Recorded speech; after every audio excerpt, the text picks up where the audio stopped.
Hello दोस्तों, स्वागत है आप सभी का एक बार फिर से हमारे YouTube चैनल जीवन परिचय में। आज फिर हम आपके सामने उपस्थित ही बहुत ही रोचक जानकारी के साथ। तो आइए शुरू करते हैं।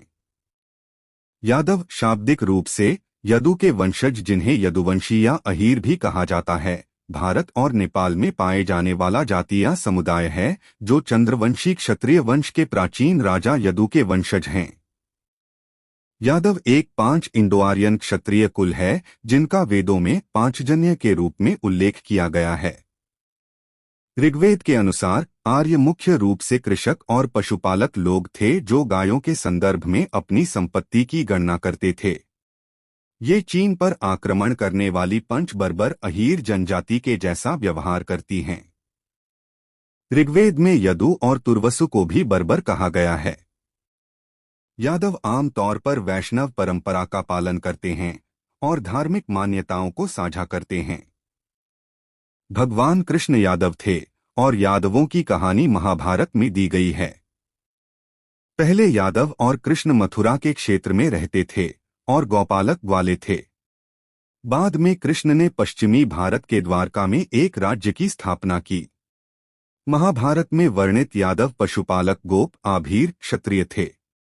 भारतीय इतिहास में विशेष रूप से वैदिक काल के संदर्भ में यादवों का एक गौरवशाली अतीत था और यादव अपनी बहादुरी और कूटनीतिक ज्ञान के लिए जाने जाते थे। भागवत धर्म को मुख्य रूप से अहीरों का धर्म माना जाता था और कृष्ण स्वयं अहीर के रूप में जाने जाते थे। मध्यकालीन साहित्य में कृष्ण को अहीर कहा गया है। यह याद रखना चाहिए कि आभीर जाति यादव वंश के पूर्वज हैं और एक जाति के रूप में, भाषा के रूप में संस्कृत का एक जाति के रूप में घनिष्ठ संबंध है। महाभारत काल के यादवों को वैष्णव संप्रदाय के अनुयायी के रूप में जाना जाता था। श्री कृष्ण इनके नेता थे। वे सभी पेशे से गोपालक थे तथा गोप नाम से प्रसिद्ध थे, लेकिन साथ ही उन्होंने कुरुक्षेत्र की लड़ाई में भाग लेते हुए क्षत्रियों की स्थिति धारण की। वर्तमान अहीर भी वैष्णव मत के अनुयायी हैं। महाकाव्यों और पुराणों में यादवों का आभीरों के साथ जुड़ाव इस सबूत से प्रमाणित होता है कि यादव साम्राज्य में ज्यादातर अहीरों का निवास था। महाभारत में अहीर, गोप, गोपाल और यादव सभी पर्यायवाची हैं। आभीर क्षत्रियों को गायों की रक्षा व पालन के कारण गोप व गोपाल की संज्ञा दी गई। उस अवधि में 500 ईसा पूर्व से 1 ईसा पूर्व तक, जब भारत में पाली भाषा प्रचलित थी, गोपाल शब्द को संशोधित किया गया था एवं गोपाल शब्द को ग्वाल में बदल दिया गया और आगे संशोधन करके इसे ग्वाल का रूप दे दिया गया।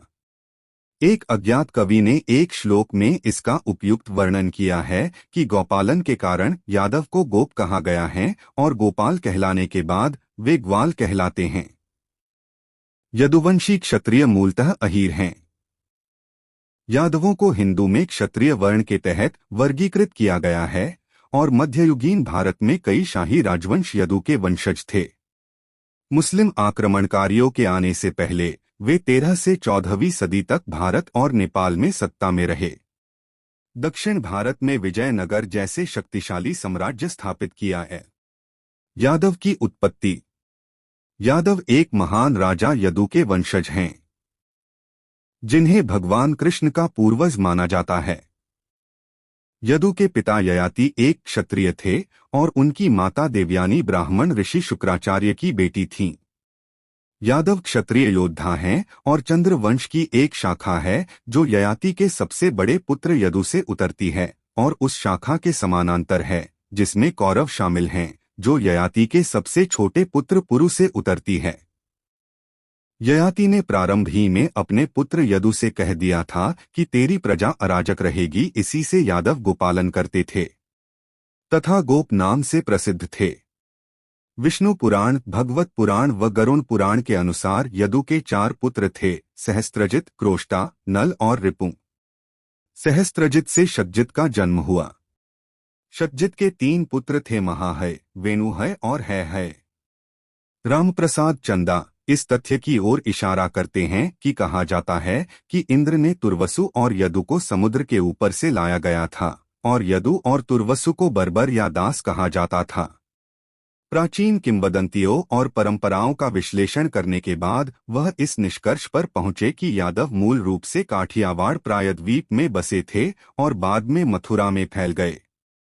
ऋग्वेद के अनुसार पहला कि वे अराजिना थे, बिना राजा या गैरराजशाही के, और दूसरा यह कि इंद्र ने उन्हें समुद्र के पार से लाया और उन्हें अभिषेक के योग्य बनाया। एडी पुसालकर ने देखा कि महाकाव्य और पुराणों में यादवों को असुर कहा जाता था, जो गैर आर्यों के साथ मिश्रण और आर्य धर्म के पालन में ढीलेपन के कारण हो सकता है। यह ध्यान रखना महत्वपूर्ण है कि महाभारत में भी कृष्ण को संघमुख कहा जाता है। बिमान बिहारी मजूमदार बताते हैं कि महाभारत में एक स्थान पर यादवों को व्रत्य कहा जाता है और दूसरी जगह कृष्ण अपने गोत्र में 18,000 व्रतों की बात करते हैं। यादव क्षत्रियों ने इज़राइल को उपनिवेशित किया क्योंकि उन्हें हिब्रू भी कहा जाता था। निश्चित रूप से हिब्रू अभीर शब्द का भ्रष्ट रूप है क्योंकि वे भारत के इतिहास में प्रसिद्ध लोगों के रूप में देहाती और चरवाहे थे। यादव व अहीर जाति भारत, बर्मा, पाकिस्तान, नेपाल और श्रीलंका के विभिन्न हिस्सों में पाई जाती है और पंजाब, हरियाणा, हिमाचल प्रदेश, दिल्ली, उत्तर प्रदेश, मध्य प्रदेश, गुजरात और राजस्थान में यादव अहीर के रूप में जानी जाती है। बंगाल और उड़ीसा में गोला और सदगोप या गौड़ा, महाराष्ट्र में गवली, आंध्र प्रदेश और कर्नाटक में यादव और कुरुबा, तमिलनाडु में इद्यान और कोना, मध्य प्रदेश में थेटवार और रावत, बिहार में महाकुल, महान परिवार जैसे कई उपक्षेत्रीय नाम भी हैं। इन सजातीय जातियों में दो बातें समान हैं। सबसे पहले वे यदु राजवंश यादव के वंशज हैं, जिसके भगवान कृष्ण थे। दूसरे, इस श्रेणी की कई जातियों के पास मवेशियों से संबंधित व्यवसाय हैं। यादवों की इस पौराणिक उत्पत्ति के अलावा अहीरों की तुलना यादवों से करने के लिए अर्धऐतिहासिक और ऐतिहासिक साक्ष्य मौजूद हैं। यह तर्क दिया जाता है कि अहीर शब्द आभीर या अभीर से आया है, जो कभी भारत के विभिन्न हिस्सों में पाए जाते थे और जिन्होंने कई जगहों पर राजनीतिक सत्ता हासिल की थी। अभीरों को अहीरों, गोपों और ग्वालों के साथ जोड़ा जाता है और उन सभी को यादव माना जाता है। हेमचंद्र ने द्वयाश्रय काव्य में जूनागढ़ के पास वंथली में शासन करने वाले अहीर राजा ग्रहरिपु का वर्णन एक अहीर और एक यादव के रूप में किया है। इसके अलावा उनकी बर्दिक परंपराओं के साथ साथ लोकप्रिय कहानियों में चूड़ासमा को अभी भी अहीर राणा कहा जाता है। फिर खानदेश अभीरों का ऐतिहासिक गढ़ के कई अवशेष लोकप्रिय रूप से गवली राज के माने जाते हैं, जो पुरातात्विक रूप से देवगिरी के यादवों से संबंधित है। इसलिए यह निष्कर्ष निकाला जाता है कि देवगिरी के यादव वास्तव में आभीर थे। पुर्तगाली यात्री खाते में विजयनगर सम्राटों को कन्नड़ ग्वाला अभीर के रूप में संदर्भित किया गया है। पहले ऐतिहासिक रूप से पता लगाने योग्य यादव राजवंश त्रिकुटा हैं, जो आभीर थे। इसके अलावा अहीरों के भीतर पर्याप्त संख्या में कुल हैं, जो यदु और भगवान कृष्ण से अपने वंश का पता लगाते हैं, जिनमें से कुछ का उल्लेख महाभारत में यादव कुलों के रूप में मिलता है। जेम्स टॉड ने प्रदर्शित किया कि अहीरों को राजस्थान की 36 शाही जातियों की सूची में शामिल किया गया था। पद्म पुराण के अनुसार विष्णु ने अभीरों को सूचित करते हुए कहा, हे अभीरों, मैं अपने 8वें अवतार में तुम्हारे गोप अभीर कुल में पैदा होऊंगा। वही पुराण अभीरों को महान तत्वज्ञान कहता है। इससे स्पष्ट होता है अहीर और यादव एक ही हैं। हिंदू धर्म में पौराणिक पात्र। देवी गायत्री। गायत्री लोकप्रिय गायत्री मंत्र का व्यक्त रूप है, जो वैदिक ग्रंथों का एक भजन है। उन्हें सावित्री और वेदमाता, वेदों की माता के रूप में भी जाना जाता है। पुराणों के अनुसार गायत्री एक अहीर कन्या थी, जिसने पुष्कर में किए गए यज्ञ में ब्रह्मा की मदद की थी। देवी दुर्गा। दुर्गा हिंदू धर्म में एक प्रमुख देवी हैं। उन्हें देवी मां के एक प्रमुख पहलू के रूप में पूजा जाता है और भारतीय देवताओं के बीच सबसे लोकप्रिय और व्यापक रूप से सम्मानित में से एक है। इतिहासकार रामप्रसाद चंदा के अनुसार दुर्गा भारतीय उपमहाद्वीप में समय के साथ विकसित हुई। चंदा के अनुसार दुर्गा का एक आदिम रूप हिमालय और विंध्य के निवासियों द्वारा पूजा की जाने वाली एक पर्वत देवी की समन्वयता का परिणाम था, जो युद्ध देवी के रूप में अभीर की एक देवता थी। विराट पर्व स्तुति और विष्णु ग्रंथ में देवी को महामाया या विष्णु की योग निद्रा कहा गया है। ये उसके अभीर या गोप मूल को इंगित करते हैं। दुर्गा तब सर्वविनाशकारी समय के अवतार के रूप में काली में परिवर्तित हो गईं, जबकि उनके पहलू मौलिक ऊर्जा आद्या शक्ति के रूप में उभरे और संसार पुनर्जन्मों का चक्र की अवधारणा में एकीकृत हो गए, और यह विचार वैदिक धर्म की नींव पर बनाया गया था। पौराणिक कथाओं और दर्शन। देवी राधा। राधा को राधिका भी कहा जाता है, एक हिंदू देवी, और वह बरसाना के एक यादव अहीर शासक वृषभानु की बेटी थी। इला और उर्वशी। ऋग्वेद के 5वें मंडल के 41 सूक्त के 21वीं ऋचा में इस प्रकार वर्णन है, अभि न इला युथस्य माता स्मन्नदीभिरुर्वशी वा गृणातु। उर्वशी वा बृहदिवा गृणानाभ्युन्वाना प्रभुथस्यायो। अर्थ गौ समूह की पोषणकत्री इला और उर्वशी नदियों की गर्जना से संयुक्त होती हमारी स्तुतियों को सुने। अत्यंत दीप्तिमती उर्वशी हमारी स्तुतियों से प्रशंसित होकर हमारे यज्ञादि कर्म को समयक रूप से आच्छादित कर हमारी हवियों को ग्रहण करें, जिसमें इला और उर्वशी को अभि संस्कृत में अभीर का स्त्रीलिंग कहकर कर उच्चारित किया है। इस अभि शब्द का अनुवाद डॉ गंगा सहाय शर्मा और ऋग्वेद संहिता ने गौ समूह को पालने वाली बताया है। योद्धा जाति के रूप में यदुवंशी या यादव महान योद्धा हैं। भगवान कृष्ण ने दुर्योधन को महाभारत में लड़ने के लिए जो नारायणी सेना दी थी वह अहीर क्षत्रियों की ही थी। संसप्तकों में भी वीर अहीर योद्धा विद्यमान थे।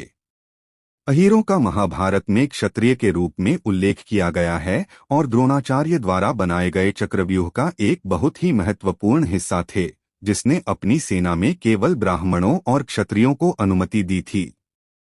भारत के ब्रिटिश शासकों ने अहीरों को लड़ाकू जातियों में वर्गीकृत किया था। वे लंबे समय से सेना में भर्ती होते रहे हैं। तब ब्रिटिश सरकार ने अहीरों की 4 कंपनियां बनाई थी, इनमें से 2 95वीं रसेल इन्फेंट्री में थीं।